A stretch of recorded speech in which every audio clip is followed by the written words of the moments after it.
누가복음 17장 5절에서 10절까지의 말씀인데요. 저와 함께 교독해서 읽도록 하겠습니다.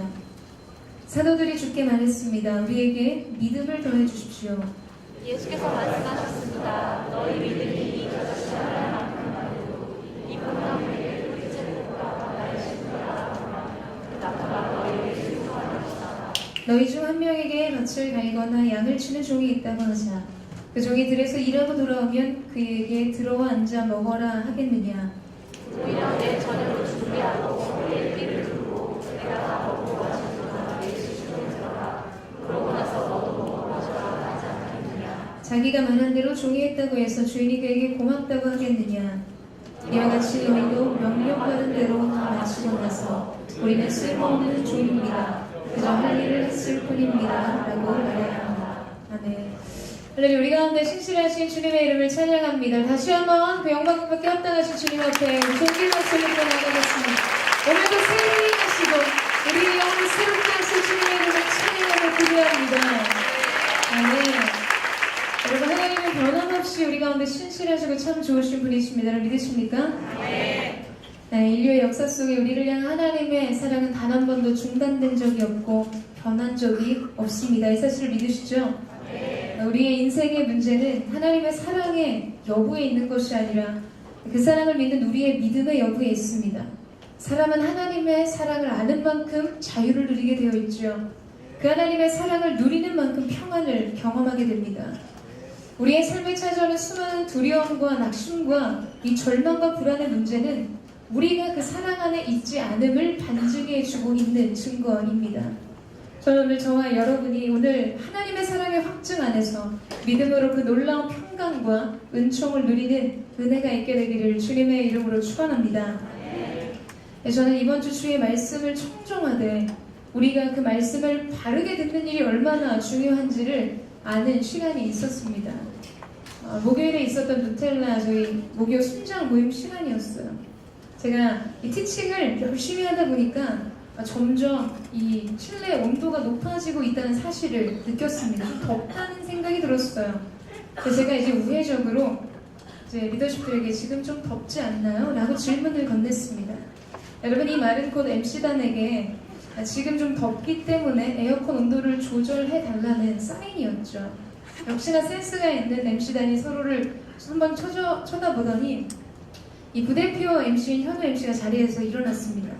그는 평소에 젠틀하고 매너가 좋기로 아주 유명하죠. 아주 살뜰하게 지체들과 팀을 챙기고 SNS 공동체에 마스크를 담당하고 있을 정도로 준수한 외모를 가지고 있다고 자평합니다. 근데 이 형제가 이제 현우 MC가 조심스러운 움직임으로 역시나 되게 조심스럽고 살뜰한 움직임으로 앞쪽에 있는 에어컨 앞으로 나오는 것을 제가 보았어요. 그래서 저는 이제 더욱 열심히 티칭을 하기 시작했습니다. 이어가기 시작했죠. 그런데 그 순간 갑자기 뽀로록 에어컨이 꺼지는 소리가 들렸습니다. 저는 이게 뭐지 싶어서 저도 모르게 지금 뭐 하는 거지? 라는 이야기를 물었어요. 순장들도 고개를 돌리고 어처구니가 없다는 식으로 박장대소를 했습니다. 더워서 온도를 내려달라고 했는데 아주 젠틀하게 가서 에어컨을 꺼버린 것이죠. 그 순간 굉장히 어이없고 어처구니가 없다는 식으로 웃는 순장들과 리더십을 향해서 제가 말했습니다. 여러분, 하나님도 지금 여러분처럼 어이없어서 웃으실 때가 한두 번이 아니시랍니다. 내가 분명히 두려워하지 말고 놀라지 말라, 염려하지 말라고 그렇게 이야기를 했는데 그걸 제대로 못 알아들어요. 그리고 두려워서 가던 길을 포기하고 돌아서거나 불안과 염려에 휩싸여 있을 때가 한두 번이 아니시랍니다. 그런 이야기를 했어요. 주님은 사랑을 명령하셨는데 원망과 시비로 다툼을 일으키고 그 길은 내가 기뻐하는 길이 아니라고 말씀하셨음에도 불구하고 나는 음성을 들었다고 이 길은 나의 길이라고 그 길로 달려갑니다. 여러분, 말씀을 청종한다는 것은 바르게 듣는 것을 의미합니다. 하나님이 말씀하시고 원하시는 뜻을 정확하게 이해하는 것이죠. 여러분도 잘 알고 있는 추억의 애창송이죠. 제가 어느 날 나의 사랑하는 책이라는 찬송가를 우리 어린 시절의 찬송가잖아요. 유년부, 유치부 때 함께 불렀던 찬송가입니다. 나의 사랑하는 책 비로 헤어졌으나 어머님의 무릎 위에 앉아서 재미있게 듣던 말 그때 일을 지금도 내가 잊지 않고 기억합니다. 근데 저는 이 찬양을 할 때마다 늘 궁금했어요. 무슨 사연이 있었을까? 왜 성경책과 헤어지게 되었을까? 그런 생각을 했었어요. 그러니까 저는 굿바이를 생각했어요. 이별로 이해를 하고 있었거든요. 그러니까 자신의 그 추억이 담긴 어머니 무릎에서 읽었던 그 성경책과 헤어진 이유를 생각하다 보니까 성경과 참 구슬프고 아주 아련했죠. 언젠가 상준 목사님과 대화 중에 이게 다 닳고 헤어진 성경책 이야기를 말하는 것이라는 것을 알게 되었어요. 제대로 듣는 것이 중요합니다. 저는 그렇게 살았어요. 그런데 또 있었습니다, 여러분. 여러분 그 노래 아시죠? 개굴개굴 개굴이 노래를 한다. 아들 손자 며느리 다 모여서 밤새도록 하여도 듣는 이 없네. 듣는 사람 없어도 다리 밟도록 개굴개굴 개굴이 노래를 한다. 개굴개굴 개굴이. 그 다음 가사 뭐죠, 여러분? 목청도 좋다. 네, 목청도 좋다예요. 근데 저는 30년 넘도록 이 가사를 이렇게 불렀습니다. 개굴개굴 개굴이 목청 터졌다. 진심 저는 어린 시절에 이 고백으로 보냈어요.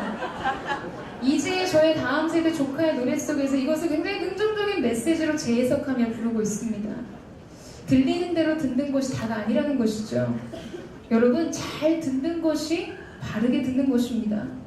우리는 쉽게 어디 가서 음성을 들었다고, 하나님이 저 자매와 결혼하라고 하셨다고, 물론 이건 굉장히 피상적인 이야기예요. 저 형제를 내게 주셨다고 이야기하곤 합니다. 그리고 그 길은 나의 길이라고, 주님이 이 길을 기뻐하신다라고 이야기하지만, 여러분 때로는 우리가 나의 생각과 나의 부족한, 성경에 맞아 깨어있지 않는 나의 마음 속으로 재해석해서 들을 때가 많이 있다라는 것이죠. 저는 오늘 우리가 말씀 앞으로 깊이 나아가면서 우리 가운데 분명하고 선명하게 말씀하시는 주님의 음성을 바르게 듣는 은혜가 있게 되기를 주님의 이름으로 축원합니다. 주님의 음성을 청정하세요. 하나님의 마음을 바르게 이해하십시오. 그리고 그 길로 달려가세요. 그때 하나님께서 놀라운 평강의 메시지로 여러분의 인생의 길을 인도하여 주실 것입니다. 자, 그렇다면 우리가 우리의 영혼의 귀를 열고 하나님께서 오늘 우리에게 주시는 말씀 안으로 나아가기를 원하는데요. 오늘 우리가 함께 읽은 본문 말씀은 이 진실한 믿음과 섬김에 대해서 예수님이 교훈을 비유로 들어 말씀하시는 내용입니다. 우리 5절 말씀을 다시 한번 같이 읽도록 하겠습니다. 5절 말씀 시작. 성도들이 주께 말했습니다. 우리의 믿음을 더해주시오. 여러분, 우리의 삶의 신앙의 핵심은 하나님을 믿는 믿음입니다. 믿음이 없이는 하나님을 기쁘시게 할 수 없다라고 말씀하시죠. 우리는 하나님을 믿는 만큼 우리의 삶을 주님께 맡길 수 있고, 우리가 우리의 삶을 주께 의탁하며 맡길 수 있는 만큼 우리의 삶은 참 평안 속에서 성장을 경험하게 됩니다. 여러분, 이처럼 믿음이란 신앙의 핵과 같습니다. 그러나 더욱 중요한 것이 있다면 이 믿음이라는 것 그 자체의 여부가 중요한 것이 아니죠. 여러분, 요새 한국교회를 위협하는 이단의 세력들이 굉장히 성행하고 있습니다. 신천지나 갖가지 이단들에게는 여러분 믿음 자체가 없는 것은 아닙니다. 다만 그들의 믿음 자체가 바르지 않고 진리를 왜곡시키는 해로운 믿음이라는 거예요. 그들의 믿음은 병들어 있어요. 여러분, 그렇기 때문에 우리는 성령께서 오늘 우리 가운데 말씀해 주시는 이 바른 믿음이 무엇인지 그것에 우리 자신을 비춰보고 우리 자신의 믿음을 교정하는 일들이 필요합니다. 오늘 5절 말씀에 보면 제자들은 자신의 믿음을 더해달라고 예수님께 요청하죠. 그런데 이러한 요청을 하게 된 이유가 4절 말씀에 등장을 합니다. 4절 말씀에 보면 바로 예수님의 용서에 대한 교훈 때문이었어요. 만약에 너희 중에 어떠한 형제가 너희에게 하루에 7번 죄를 짓고 그때마다 와서 너에게 잘못했다, 회개한다고 말하면 용서를 해주라고 말씀하셨던 것이죠. 지금 5절에서 제자들의 반응은 우리가 생각할 때 지금 자신들의 믿음의 성장을 간구하는 것 같아 보이지만, 여러분 실제로 이들은 예수님의 용서에 대한 가르침에 대해서 지금 내 믿음으로는 할 수가 없습니다, 감당이 안 됩니다, 저는 자신이 없습니다 라는 말을 대신하고 있는 것이죠. 여러분, 그런데 지금 여러분 이 제자들이 할 수 없다고 말하기 전에 예수님이 4절에서 이야기하고 계시는 이 용서에 대한 명령과 가르침 속에 전제되어 있는 것이 무엇인지를 알았다면 그들은 받은 은혜만큼 행동할 수 있었을 것입니다. 자, 예수님은 무엇을 전제하고 계신 것일까요? 형제가 죄를 짓고 용서를 받고 7번 그렇게 이야기를 해요. 이 말씀 속에 너희는 그들을 용서해 주어라는 예수님의 명령과 요청 속에 전제되어 있는 것은 무엇인가? 여러분, 주님이 우리를 그렇게 용서해 주신다는 말씀입니다. 여기서 지금 이야기하는 7이라는 숫자는 완전수죠. 7번 죄를 지었다는 것은 이 완전한 실패, 완전한 패배를 의미합니다. 죄악에 완전히 엎드려진 것을 의미하는 것이죠. 그런데 그때마다 와서 죄를 회개하면 주님은 그분의 사랑과 넘치는 자비로 용서하신다는 거예요. 지금 그 전제 위에서 제자들에게 너희가 받은 그 용서를 실천하라고 가르치고 계신 것이죠. 저는 사실 이 말씀을 묵상하면서 오히려 오늘의 본문의 시작인 5절보다 이 4절 말씀에 더 큰 은혜를 받았어요. 여러분, 우리의 인생을 살아갈 때 우리의 연약함으로 인해서 우리가 짓는 죄악이 아주 빈번하게 반복적으로 일어난다 할지라도 우리가 그 언젠가 매 순간이라 할지라도 주님 앞에 나와 자복하고 주의 은혜와 자비를 구하고 주님 앞에 용서를 구하면 주님은 언제나 우리를 용서하신다는 거예요. 여러분, 이것은 놀라운 사실입니다. 여러분, 이처럼 큰 은혜가 어디 더 있겠습니까? 이보다 더 큰 소망과 평강이 어디에서 보장된다는 말이에요. 우리가 받은 용서와 은혜를 기억한다면 우리가 누군가에게 그 용서를 베푸는 것이 여러분 그렇게 어렵겠습니까? 우리가 우리에게 주시는 때로 하나님의 명령과 가르침과 주님의 말씀이 정말 너무나 어렵고 도달하기 어려운 이상과 같은 메시지로 우리 안에 느껴지는 이유는 무엇인가? 여러분, 그 이유는 우리가 은혜 없이 그 말씀을 받기 때문이에요. 은혜 없이 말씀을 받기 때문입니다. 내가 하나님의 사랑을 누리지 못한 채로 그 사랑에 대한 경험 없이 이웃을 사랑하라고 하시니까 여러분, 그것이 버거운 것이죠. 그래서 어려운 것입니다. 내가 있는 모습 그대로 하나님께 용납되었다는 이 감격 없이 다른 사람을 있는 모습 그대로 품어주고 용납해주라고 이야기하니까 힘든 거예요. 그러니까 내 안에서 해결이 안 되는 거예요. 여러분, 만약에 예수님께서 이 말씀의 시점을 뒤로 돌리셔서 이 말씀을 부활의 아침, 안식 후 첫날 하셨다면 여러분, 어쩌면 제자들에게는 어렵지 않은 숙제였을 거라는 생각을 합니다. 왜냐하면 그들은 사랑에 실패했던 사람들이었죠. 완전한 실패, 완전한 배신,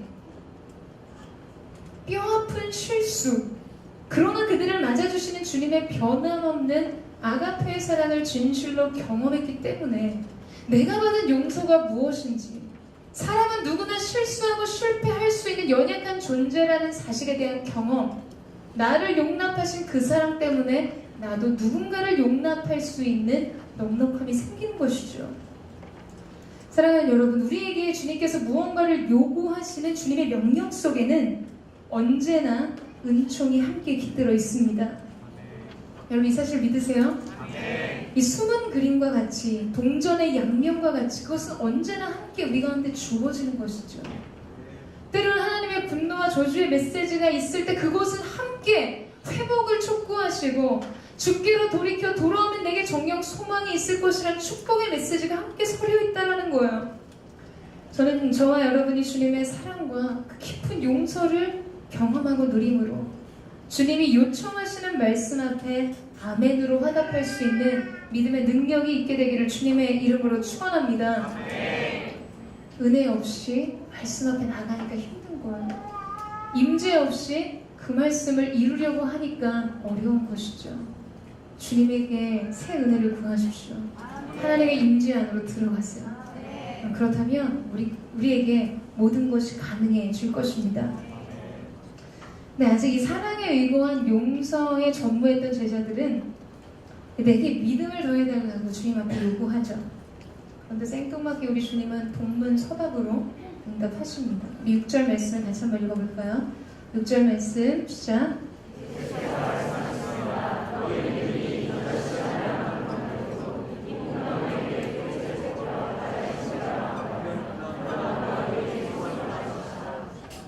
제자들은 지금 끊임없이 용서하라는 주님의 말씀이 실행되는 것이 너무나 어렵다는 것을 알고 예수님에게 더 큰 믿음, 더 강한 믿음을 갖게 해주실 것을 청했어요. 이 말씀을 이제 직역하자면 믿음을 더 첨가하거나 합해달라는 요청입니다. 결국 뭐냐면 지금 이미 소유한 것에 그 무엇을 더해달라는 것이죠. 따라서 이 말 속에는 지금 제자들이 자신들을 생각할 때 내심 스스로의 마음 안에 어느 정도 자신들이 믿음을 갖고 있다라는 자부의 뜻이 담겨져 있습니다. 그래서 지금 그들은 연약하지만 자기 안에 있는 이 믿음 위에 주님께서 더욱 강한 믿음과 큰 믿음을 더해달라고 요청하고 있다는 사실이에요. 자, 그런데 주님은 아주 가장 작은 것을 가리키는 대명사 겨자씨 하나를 비유로 그 작은 믿음 하나만 있더라도 만약에 그 작은 믿음 하나가 있다면 뭘 말씀하시는 거예요? 믿음의 존재 여부에 대해서 말씀하시는 거예요. 제자들은 큰 믿음, 어떠한 양적인 믿음에 대해서 이야기한다면 예수님께서 지금 그 믿음의 질과 그 믿음의 존재 여부에 대해서 말씀하십니다. 결국에는 무슨 말씀인가? 너희에게는 믿음이 없다라는 거예요. 우리는 때로 믿음이 부족하다고 느끼지만 여러분 그것은 믿음이 없는 것과 같습니다. 우리가 누군가를 온전히 신뢰하지 나는 너를 아직은 잘 믿을 수 없게 너에 대한 내 믿음이 조금 부족한 것 같아. 그럼 그게 결론적으로 사실은 부족입니까? 믿음이 없다는 이야기입니까? 여러분? 믿음이 없다는 거죠. 아직 너를 믿을 수 있는 단계가 아니라는 거예요. 제자들은 믿음인 줄 알았는데 예수님이 보시기에 그것은 믿음이 아니었다는 말씀입니다. 그렇다면 우리는 궁금해지죠. 왜일까? 저도 계속 이 말씀과 실험했어요. 왜일까? 제자들은 있다고 느꼈는데 나에게는 있다고 느꼈는데 여러분 안에 있다고 느꼈는데 예수님은 아니라고 말씀하시는 거예요. 그럼 믿음이 아니다. 믿음이 없다라고 말씀하고 계신다는 것이죠. 왜인가? 여러분 제자들이 생각하는 믿음은 내가 무언가를 하는 믿음이었습니다. 그래서 내가 그 사랑과 용서를 할 수 있도록 내게 믿음을 더해달라고 요청하고 있어요. 내 믿음이 강화되고 내가 견고해져서 어떠한 일을 성취하고 돌파하는 사람이 되는 것이 그들 안에 있었던 믿음이었던 것이죠. 그러나 예수님이 생각하시는 믿음이란 다른 것이었습니다. 바로 주님이 하신다는 믿음이었어요. 동의하세요? 그 모든 일을 완성하게 하시고 하게 하시는 주님을 신뢰하는 믿음, 그것을 보기를 원하셨던 것이죠. 여전히 나는 할 수 없고 나는 연약하고 나는 자신이 없어도 그러나 크신 하나님께서 그 일을 이루시고 그 일을 하시고 만군의 여호와의 열심히 이를 이루시리라. 이 믿음, 주님이 이 믿음을 요구하셨던 것입니다. 여러분 결국 믿음이란 자기 확신이 아닌 하나님에 대한 확신입니다. 내가 할 수 있다는 믿음이 아닌 하나님께서 하실 수 있다는 믿음인 것이죠. 여러분 솔로몬 성전에는 두 개의 기둥이 있었어요. 야긴과 보아스라는 두 개의 이름의 기둥이었습니다. 그 이름의 뜻은 주께서 하실 것입니다. 주께 능력이 있습니다. 이곳이 성전의 기초를 바치고 있는 기둥이었어요. 여러분 인생에 우리가 주님의 몸된 성소와 성전으로서 우리의 인생에 집을 지어갈 때 여러분의 인생을 바치고 있는 믿음의 고백 두 가지는 무엇인가? 나는 할 수 있습니다. 때로는 나는 할 수 없습니다가 아니라는 거예요. 주께서 하실 것입니다. 주님께 능력이 있습니다. 이것이 우리의 인생의 집을, 우리의 인생의 성전을 바치고 있는 믿음의 기둥이라는 것이죠. 예전에 하 목사님께서 암 수술을 여러분 한 7번 받으셨잖아요. 7번째 이제 받으실 때 침대에 누우셔서 수술실로 들어가시는데 아드님이 목사님에게 그렇게 이야기를 하셨대요. 아빠, 아버지 수술 잘 받고 나오세요. 이렇게 이야기를 했답니다. 그 순간에 이제 목사님 마음 안에 한 가지 생각이 들으신 거예요. 뭐냐면 수술을 잘 받는다는 게 뭐지라는 생각을 하셨다라는 말씀을 들은 적이 있습니다. 여러분, 수술을 받는 사람이 수술을 잘 받고 나오는 것은 무엇일까요? 침대에 누워서 수술실로 들어가는 환자가 수술대에 누워서 잘할 수 있는 것이라고는 무엇이겠습니까? 여러분, 평안한 마음으로 그 수술을 집도하는 의사의 손에 자신을 맡기고 그 의사가 수술을 잘 마칠 수 있기를 기대하는 것이죠. 내가 아닌 나를 맡긴 의사의 능력을 기대하는 것입니다. 다른 것이 없어요. 여러분, 인생은 수동태입니다. 저는 이렇게 정의 내리고 싶어요. 그리고 또한 우리의 믿음 역시 수동태입니다. 우리는 무엇인가 능동적으로 내 인생을 내가 만들어가는 것이라고 생각하지만 여러분, 그렇지 않아요. 우리의 인생은 하나님의 손 안에 있는 것입니다. 그 전능자의 손에서 내가 빚어지는 것, 그 의탑이 믿음입니다. 내가 하는 것 같지만 하나님이 하시는 것을 신뢰하는 것이 우리 믿음의 핵심이라는 사실이에요. 여러분, 이것을 빨리 깨달아야 합니다. 저 역시 이 제자들이 생각하는 믿음에 대한 이 의식 수준을 벗어나지 못했었어요. 신앙이란 내가 강해져서 뭔가를 해내는 것이라고 저는 생각했거든요. 하나님 앞에 기름 부으심을 받고 믿음의 근력이 생기고 믿음의 능력과 돌파력이 생겨서 내가 어떤 일을 성취하고 해내고 도전하는 거라고 생각했어요. 근데 어느 날 예배하는데 주님이 제게 그거 아니라고 말씀하시더라고요. 내가 아닌 주님이 날마다 내 삶에서 강해지시는 거, 여러분, 그것이 우리 신앙의 본질입니다. 그러니까 우리 편해지는 거예요. 내가 무언가 하려고 애쓰지 않고 내가 강해지고 내 믿음이 더해지는 것이 중요한 것이 아니라 내가 믿고 있는 그 하나님에 대한 신뢰, 그 하나님에 대한 의탁, 그 자체가 주님이 우리 가운데 기대하시는 믿음의 본질입니다. 저는 여러분에게 그 은혜가 있게 되기를 주님의 이름으로 축원합니다. 자, 여러분, 믿음이 이제 수동태라면 두 번째, 믿음은 현재 시제에 이어야 합니다. 지금 제자들은 자신이 무언가를 하려고 했고 만약 내게 믿음이 더해지고 믿음이 생기면 미래 시제 그 어느 날 소망을 따라서 내가 그것을 할 수 있을 것입니다 라고 생각했다는 거예요. 그러나 믿음은 우리가 바라고 소망하는 그것을 현재형으로 받아들이는 것입니다. 동의하십니까? 여기는 아멘이 없으신 것 같아요. 동의하세요? 아멘. 동의하십니까? 아멘. 이렇게 돌림으로 하지 마시고 여러분 동의하십니까? 아멘. 아멘. 여러분, 이 믿음은 현재형으로 받아들이는 것이죠. 근데 많은 사람들이 이 믿음보다는 소망에 의지해서 하나님으로부터 오는 것을 받으려고 노력합니다.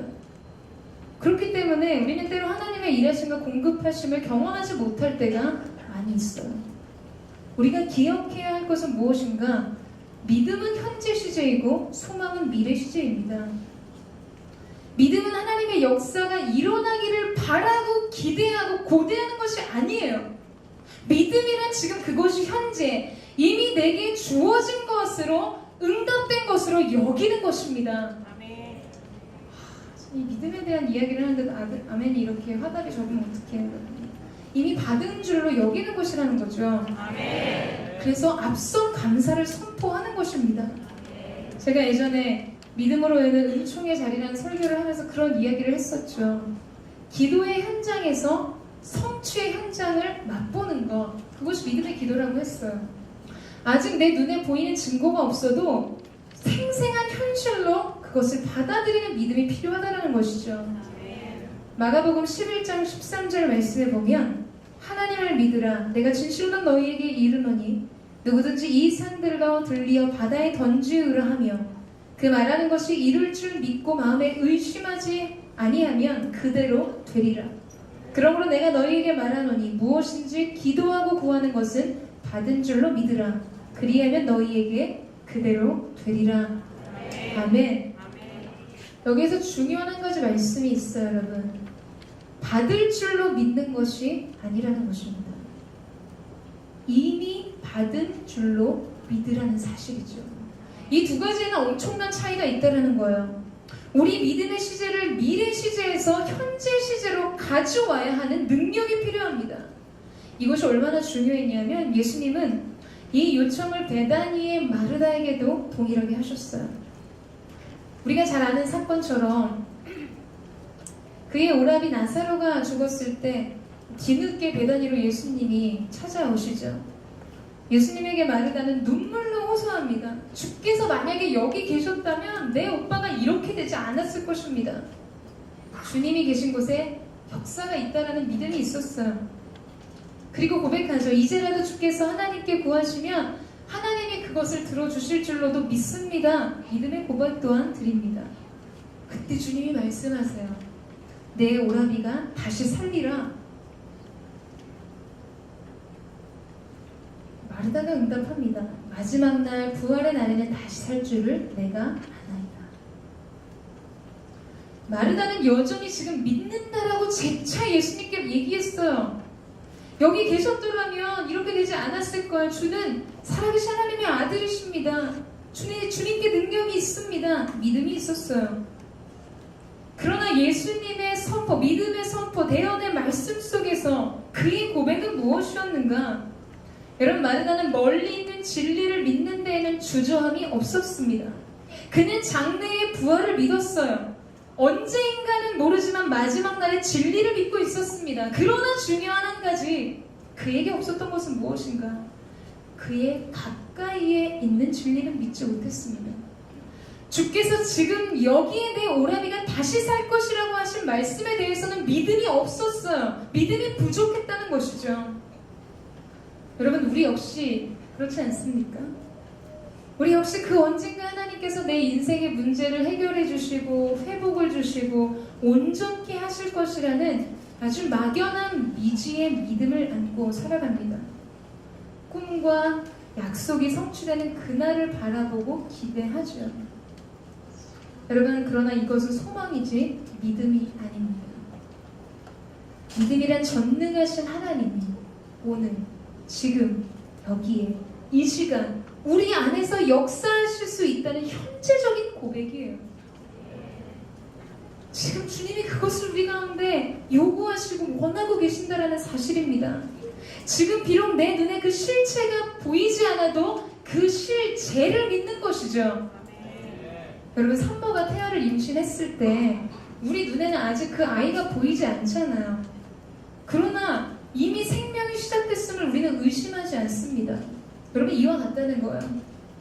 믿음의 열매가 아직 내 앞에 실체화되어서 나타나지 않아도 지금 그 열매의 실제를 내가 감각하고 있다는 것이죠. 여러분, 그것이 믿음의 능력입니다. 아직 증거와 실체는 보이지 않지만 그것은 하나님의 역사 속에서 실제하고 존재하고 있다라는 거예요. 여러분, 예수님은 계속해서 마르다의 믿음을 교정해 주십니다. 나는 부활이요 생명이니 나를 믿는 자는 죽어도 살겠고 무릇 살아서 나를 믿는 자는 영원히 죽지 아니하리라. 이것을 내가 믿느냐? 여러분, 이 질문 속에서 비로소 마르다가 내가 주님을 믿습니다. 이 고백을 주께 드려요. 마르다의 이 고백을 주님께서 들으시고 주님은 비로소 나사로를 향해서 명령하기 시작하십니다. 아니, 주님이 왜 이렇게 마르다랑 그 동네 어귀에서 실랑이를 벌이고 계셨겠어요? 믿느냐? 믿습니다. 아니다. 너 이렇게 계속해서 실랑이를 하시잖아요. 무슨 레슨을 하기 위해서입니까? 그의 믿음을 교정해 주시기 위해서라는 사실입니다. 여러분, 우리 또한 하나님께서 우리에게도 내게는 이미 죽은 것 같고 없는 것 같고 끝나버린 것 같은 내 인생의 자리에서도 주님이 말씀하신다는 거예요. 믿으라. 그리하면 하나님의 영광을 보리라. 우리의 믿음을 교정해 주기를 원하십니다. 그리고 우리가 오늘 현재적인 믿음의 고백으로 이미 받은 줄로 여기고 하나님 앞에 감사하며 믿음의 고백을 주 앞에 드릴 때 주님은 주님의 일을 행하기 시작하실 것입니다. 여러분, 믿으십니까? 네. 저는 저와 여러분 가운데 이미 받은 줄로 여기는 믿음의 능력이 있게 되기를 주님의 이름으로 축원합니다. 우리 함께 옆에 사람에게 축복했으면 좋겠는데요. 주께서 행하셨습니다. 이미 그 일은 시작되었습니다. 아멘. 자, 여러분, 믿음이 수동태이고 믿음은 현재적 시제라면 믿음에는 발화점이 있습니다. 저한테 이 하나님이 이 한 단어를 띡 던져주시고 아주 어저께 새벽에 주님이 뭘 말씀하시는지 찾기 위해서 저도 나름 몸부림치는 시간이 있었어요. 여러분, 하나님의 역사는 믿음의 온도가 올라가야 일어난다는 것이죠. 우리가 잘 아는 이 발화점이 뭔지 여러분 아시죠? 어느 정도 이제 온도가 올라가게 되면 불을 지피지 않아도 타기 시작합니다. 그것이 이때 그 온도를 그 물체의 발화점이라고 하죠. 물체마다 물론 발화점이 다 다르긴 합니다. 그래서 자연적인 산불들도 발생을 해요. 누가 불을 지르거나 불씨를 남겨두지 않아도 온도가 올라가고 마찰이 이루어지는 순간 불꽃이 튀는 거예요. 그러나 반면에 석탄이나 수시나 석유나 휘발유 등이 공기 중에 물리적인 공간 안에 아무리 많이 있어도 여러분 타지 않는 이유는 이들 물질의 온도가 발화점에 아직 도달하지 않았기 때문입니다. 여러분, 기적의 재료가 다 준비되어 있어도 이 믿음의 발화점이 올라가지 않으면 아무 일도 일어나지 않는다는 거예요. 여러분, 때로 우리 그런 거 많이 경험하지 않습니까? 약속도 있어요. 너무나 하나님이 레마의 음성으로 내게 약속을 주셨습니다. 믿음도 드렸어요. 아멘으로 응답했죠. 그런데 왜 아직 그 일이 실체화되어 시작되지 않았을까요? 모든 것이 다 준비되었고 재료는 있지만 아직 타지 않는 거예요. 여러분, 믿음이 능력으로 어떠한 역사를 일궈내는 발화점은 바로 성령님이 기름 부어주시는 때입니다. 성령님이 우리 가운데 기름 부어주시고 역사하시는 그때 여러분, 믿음의 온도가 올라가서 이 믿음의 발화점이 시작되는 것이죠. 그때 바로 하나님의 새 일의 역사가 시작된다는 사실입니다. 주님이 기름 부으실 때 임봉되어져 있던 약속의 말씀이 풀어지고 하나님의 강한 권능의 손의 개입이 곳곳의 삶 속에서 일어나게 되는 것이죠. 여러분, 그렇기 때문에 우리가 성령님을 구하는 것이 너무나 중요합니다. 주님의 기름 부으심 속에 인생의 답이 있어요. 제가 굉장히 사랑하는 말씀, 여러분, 기름 부으심 안에 있으면 누구도 우리를 가르칠 필요가 없습니다. 그 기름 부음 안에는 완전한 지혜와 지식, 완전한 말씀의 성취가 일어나게 되어 있습니다. 그렇잖아요, 여러분. 말씀이 선포되어도 아무 일도 일어나지 않을 때가 있지만 선포된 말씀 위에 성령께서 기름 부으시면 놀라운 하나님 나라의 역사가 시작된다라는 거예요. 제자들은 부활하신 영광의 주님을 다시 배웠고 그들을 용서하시고 용납하신 주님 앞에 자신의 존재적인 가치와 부르심을 사명을 회복했지만 그런 그들을 향해서는 아무런 일들이 일어나지 않았어요. 준비된 그들, 쓰임받을 수 있는 기적의 재료가 있었지만 성령이 부어지기 전에는 아무런 일이 일어나지 않았던 것이죠. 저는 오늘 우리 가운데 소멸하시고 정령케 하시는 불, 거룩하신 성령님이 우리 가운데 새 역사를 쓰시는 거룩한 은혜가 있게 되기를 주님의 이름으로 축원합니다. 물붓듯이 부으시는 성령의 기름 부음 안에서 여러분 안에 하나님께서 허락하신 약속의 말씀들이 임봉되었던 말씀들이 풀어지는 거예요. 드디어 성취를 보는 것입니다. 하나님의 개입의 손길, 하나님의 놀라운 역사를 보게 되는 것이죠. 제가 누텔라 이제 가면서 순장 모임 이름을 제가 누텔라라고 지었잖아요. 한 번도 먹어보지 않은 사람은 있을 수 있으나 한 번만 먹어본 사람은 있을 수 없다. 그런데 우리 순장님들은 가끔 어디를 가시는 것일까요?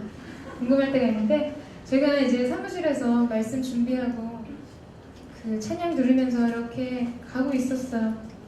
근데 여러분, 이 저희 로비를 통과해서 2000만 광장 쪽으로 쭉 가면 몇 개의 자동문이 있잖아요. 있어요. 몇 개의 자동문이 있어요. 이렇게 통과하면. 제가 거기를 가는데 너무 은혜스러운 거예요. 제가 가면은 문이 쫙 열리는 거예요. 그날 이제 너무 그게 감격스럽더라고요. 마치 내 인생의 모형을 보여주는 것 같았어요. 뭘까? 딴 게 아닙니다, 여러분. 자동문이 열리는 거는 뭐 때문에 열리죠? 물체와 사람이 지나간다는 감지. 센서가 어떤 물체를 딱 감지하면 문이 쫙 열리잖아요. 여러분, 인생의 문이 어떻게 열리는가? 주님의 임재 기름 부으심 앞에 감지하는 것이죠. 그때 문들이 열려지게 돼 있어요. 문들아 머리를 들지어다. 영원한 문들아 너희 머리를 들지어다. 영광의 왕이 들어가시리로다. 왕의 입성이 있는데 어떻게 닫은 문이 있을 수가 있겠습니까?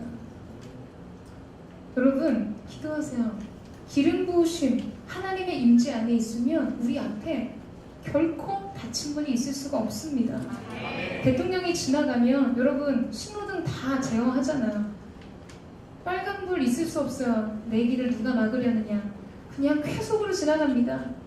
여러분, 국가 원수가 지나가는 길도 그러해요. 거기에 꽁무니에 따라가는 자에게 복이 있는 거예요. 천리마를, 개미가 천리길을 어떻게 한 걸음에 뛰어가는가.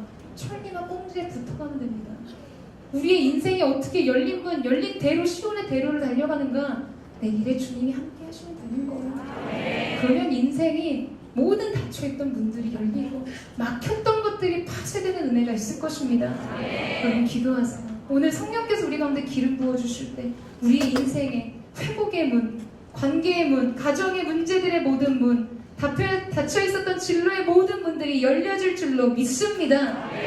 성령의 충만한 기름 부으심의 임재 안에 들어갈 때 하나님께서 그 놀라운 역사들을 풀어주시는 거죠. 그것이 바로 우리 믿음의 발화점입니다. 여러분, 저는 그 은혜가 오늘 기도하는 여러분에게, 현재적 응답으로 믿음의 반응을 하는 여러분에게 있게 되기를 주님의 이름으로 축원합니다. 이제 마지막으로 예수님은 무익한 종에 대한 비유를 통해서 우리의 섬김이 어때야 하는지에 대해서 말씀해 주세요.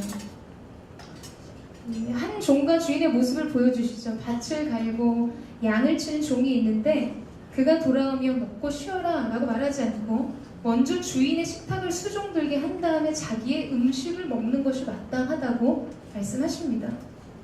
이 당연한 것으로 인해 상전이 종에게 땡큐 하지 않는다는 거예요. 아주 마땅한 의무라고 이야기하고 있는 것이죠. 여러분, 종이란 산무의 존재입니다. 첫 번째, 없을 무라는 거예요. 없을 무. 그 무가 아니라 첫 번째는 무소유의 존재이죠. 여러분, 종들은 아무것도 소유하지 않아요. 그가 걸치고 있는 옷조차도 나의 것이 아니라 주인의 것입니다. 두 번째, 종은 무보상의 존재예요. 그가 아무리 열심히 일을 하고 큰 이윤을 남겨도 그것은 모두 주인의 것이지 내 포켓으로 들어가는 것이 아니라는 거죠. 자기 주머니로 들어갈 수 없는 것입니다. 세 번째로, 종은 무자식의 존재입니다. 표현이 좀 그런데 여러분, 원래 자녀는 부모의 상급이라고 하잖아요. 자기 자신이 낳은 아들이 내 아들, 내 딸인데 여러분, 종은 자기 자녀에 대해서 주장할 수 없어요. 자기 부모에 대해서도 주장할 수 없습니다. 주인이 자신의 자녀를 자기 자녀로 삼겠다 하면 내어줘야 되고, 주인이 다른 곳에 그 종으로 자기 자녀를 주거나 판다고 해도 아무것도 주장할 수 없는 것이 종의 신분이었고 종의 정의된 개념이었어요. 여러분, 우리의 존재가 그렇습니다. 저는 주의 종의 종입니다. 제가 주의 종입니다. 제가 이렇게 목사 안수받을 때도 주의 종이 여기 있습니다. 이 고백을 하고 혼자 울었어요. 제가 말하고 제가 울었어요. 그 주의 종이라는 단어가 너무너무 감격스러워서, 제가 주님께 속해 있는 주의 종이라는 사실 너무나 감사하고 감격해서 눈물이 났었어요. 여러분, 우리가 만약에 스스로를 주의 종이라고 말한다면 우리는 이러한 산모의 존재들이라는 사실이죠. 그냥 아주 철저하게 무가치하고 무력한 존재, 주인의 소유로 그 주인에게 예속된 사람들이라는 뜻입니다. 이것이 종에게 내려진 정의이자 자의식이었어요. 그런데 이 종이 종을 위해, 이 주인을 위해서 최선을 다한 후에 이렇게 말합니다. 우리 10절 말씀을 같이 한번 읽겠습니다. 10절 말씀 시작.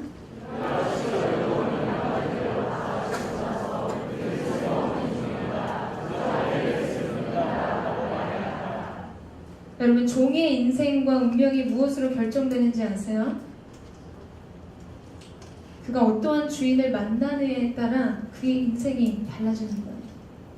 제가 예전에 그 노예 13년이라는 영화를 본 적이 있었어요. 그 영화의 주인공이 이제 바이올리니스트였던 사람이 어떤 사기라고 할 수 있어요. 사기를 당해서 남부에 노예가 되어서 팔려가게 되죠. 이게 실화라는 사실이 더욱 충격적인데요.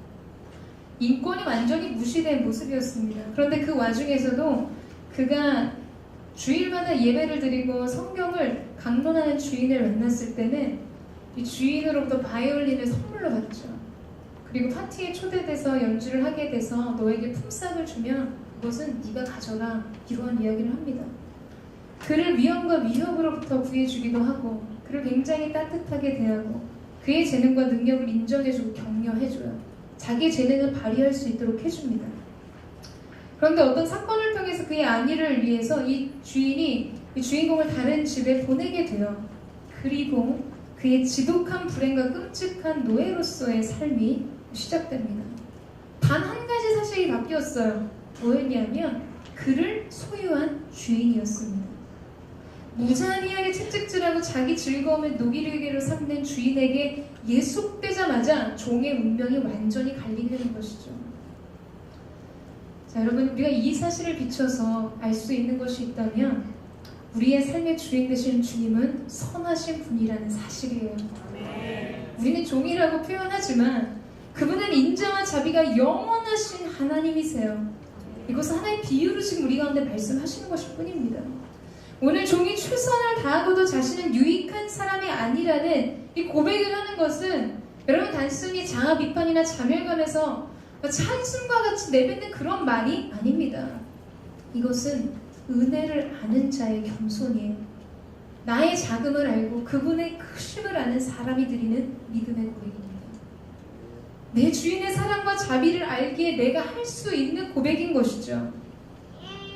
여러분, 우리가 잘 아는 시, 김춘수의 꽃이라는 시를 여러분 잘 아시죠? 내가 그의 이름을 불러주기 전에는 그는 다만 하나의 몸짓에 지나지 않았다. 내가 그의 이름을 불러주었을 때 그는 나에게로 와서 꽃이 되었다. 이러한 시가 있어요. 나는 무소유, 무보상, 무자녀, 아무것도 나를 설명해 줄 것이 없고 나는 아무것도 주장할 수 있는 것이 없는 존재이지만 나를 부르신 주인을 통해서 내 의미가 발견된다는 사실이에요. 지금 내가 하고 있다고 말하는 이 작은 일과 비교할 수 없을 정도로 주님이 내게 크신 일을 하셨다는 여러분 이 심중의 고백이 없이는 뱉을 수 없는 고백입니다. 나를 보호하시는 주인의 사랑의 울타리 안에서 마땅히 자신이 할 수 있는 일을 하는 것이죠. 오늘 이 종이 나는 무익한 자라 이 고백을 하는 종의 중심에는 주인에 대한 은혜와 사랑에 대한 감사와 감격이 있는 것입니다. 그냥 나는 어떤 자기 자신의 낮은 자존감에서 나오는 이야기가 아니라는 거예요. 여러분, 우리의 믿음이란 무엇일까요? 여러분, 최종적 우리의 본질적인 믿음, 우리의 가장 근본적인 믿음의 기초는 우리 인생의 주인이 선하신 분이라는 사실을 믿는 믿음입니다. 여러분 동의하세요? 그분이 여러분을 후대해 주시고 보호하신다는 은혜와 감사 속에서 있을 때 오늘 내가 주인을 위해서 하는 나의 작은 섬김과 헌신에 대해 내가 나의 의와 공로를 주장하지 않게 되는 것이죠. 주인이 내게 보인 사랑이 앞에 있기 때문에 그분이 내게 보인 보호하심과 은총이 있기 때문에 여러분 오늘 이 종의 고백은 그 모든 경험 속에 결론적으로 주어진 고백입니다. 여러분 인생을 살다 보면 제가 어저께 중보기도 시간에 그런 이야기를 나눴어요. 저도 여러분 이제 어느 정도 이제 살았잖아요. 나이를 먹어감에 따라 인생을 살다 보면서 여전히 우리의 삶에는 해결되지 않은 채 안고 가는 문제들이 있다는 사실들을 발견하게 됩니다. 우리가 어린 시절에는 꿈이 있고 믿음이 있을 때는 이 믿음으로 모든 문제들이 다 해결되고 다 그 모든 것을 하나님께서 응답해 주실 거라는 기대를 가지고 살죠. 그런데 여전히 내 안에 끌어안고 마치 내 자신의 십자가와 사명처럼 끌어안고 가는 문제들이 있어요. 자, 그렇다면 여러분 질문해보고 싶습니다. 그렇다면 우리는 그때 그 수많은 해결되지 않은 문제들 속에서 우리는 무엇을 소망하고 무엇을 믿는 믿음 안에서 우리의 생을 살아가야 하는 것일까요? 매일과 같이 기적과 해결을 바라는 믿음으로 사시겠습니까? 그럼 그 믿음으로 사시겠어요? 아니요. 여러분, 우리의 근본적인 믿음은 주님의 선하심을 바라보는 믿음입니다. 주님 안에 기쁨과 즐거움의 만족이 있다는 것을 고백하는 믿음인 것이죠. 그래서 하박국 선지자는 우리에게 이야기합니다. 비록 무화과 나무가 무성치 못하고 포도나무에 열매가 없으며 감람나무에 수출이 없으며 밭에 식물이 없으며 우리의 양떼가 없고 외양간에 송아지가 없을지라도 아무것도 없어요. 상실을 경험합니다. 좌절과 실패와 절망과 낙심을 경험해요. 여러분, 이것이 저와 여러분의 인생의 문제 아닙니까? 열매를 기대한 것에서 열매를 보지 못해요. 함께하는 것을 기대하지만 홀로 남겨줍니다. 꿈꿀 수 있는 내일의 소망이 없어요. 여러분, 그때 하나님을 믿는 믿음 안에 있는 사람의 고백은 무엇인가? 소출을 주십시오, 소를 주십시오, 식물을 주십시오가 아니라는 거예요. 아무것도 없을지라도 나는 여호와를 인하여 즐거워하며 나의 구원의 하나님을 인하여 기뻐하리로다. 여러분, 이것이 우리의 최종적 믿음의 고백이 되어야 할 것입니다. 그러나 우리는 인생의 삶 속에서 무화과 나무가 무성치 못하는 그 일에 우리의 마음이 메어요. 밭에 식물이 없고 우리의 양떼가 없는 것에 슬픔과 상실감을 느낍니다. 내 맘대로 안 돼요. 부모님도 내 맘대로 안 되고 자식도 내 맘대로 안 되고 내 미래도 내 진로도 내 사랑도 내 맘대로 되지 않습니다. 깨어진 것 같아요. 열매도 없고 소망도 보이지 않습니다. 그러나 여러분, 우리가 기억해야 하는 한 가지, 우리의 근원적인 기쁨은 이런 것에 있지 않다는 사실이에요. 나의 구원의 하나님께 우리의 기쁨이 있습니다. 여러분, 그것이 우리의 본질적인 신앙, 우리의 믿음의 고백이 되기를 주님의 이름으로 축원합니다. 여러분, 우리가 하나님으로 인해 만족하고 감사를 올려드릴 때 우리는 알게 될 것이에요. 그때 비로소 우리의 영혼이 참 평안 안에 진정한 기쁨을 누리고 있다는 사실을 발견하게 되는 것이죠. 교전이 없어요. 초라해 보이는 무화과 나무의 가지처럼 내 인생이 투영되는 것 같아요. 야, 가진 거 정말 없구나. 외모도, 직장도, 사람도, 내 가정도 뭐 하나 내세울 것 없이 앙상하게 말라버린 가지처럼 내 인생이 그렇게 여전히 보여질 때가 있어요. 열심히 노력했는데 밭에 식물이 없어요. 추수할 곡식이 없어요. 그럼 그때 무엇으로 우리의 생애를 살아가시겠다는 것이죠. 우리는 결정해야 합니다. 주님, 내 인생의 근원적 기쁨은 이런 것에 있지 않습니다. 여러분, 우리가 모든 것을 얻어도 하나님을 잃어버린다면 우리는 모든 것을 잃어버린 삶을 살게 돼요. 우리가 모든 것을 잃어버렸다 할지라도 하나님이 여러분과 함께 하신다. 여러분은 모든 것을 얻은 사람입니다. 여러분, 그 신앙의 고백이 여러분 안에 있으셔야 돼요. 여러분, 문제를 깨고 돌파하고 해결하는 게 답이 아니에요. 제가 어저께 중고기도 팀들에게 그런 얘기 했어요. 뛰어넘으세요. 다윗의 고백을 보세요. 제가 굉장히 사랑하는 고백입니다. 적군의 담을 뛰어넘어요. 어떻게 적군의 담을 뛰어넘어요? 우리는 거기서 못질하고 있어. 이거 하나 문제, 엉킨 실타래 어떻게 풀어야 돼? 여러분, 문제 해결은 거기 있지 않습니다. 높은 부르심을 향해 우리가 믿음의 시선을 높이 들 때 하나님 그것을 뛰어넘게 하십니다. 초월하게 하세요. 예레미야가 어떻게 내가 주와 함께 말과 같이 달릴 것이다. 말과 어떻게 경주합니까, 사람이? 빌립이 어떻게 에디오피아의 왕비에게 그 전차를 따라잡아 주의 복음을 전할 수 있는, 여러분, 그 능력을 어떻게 더디게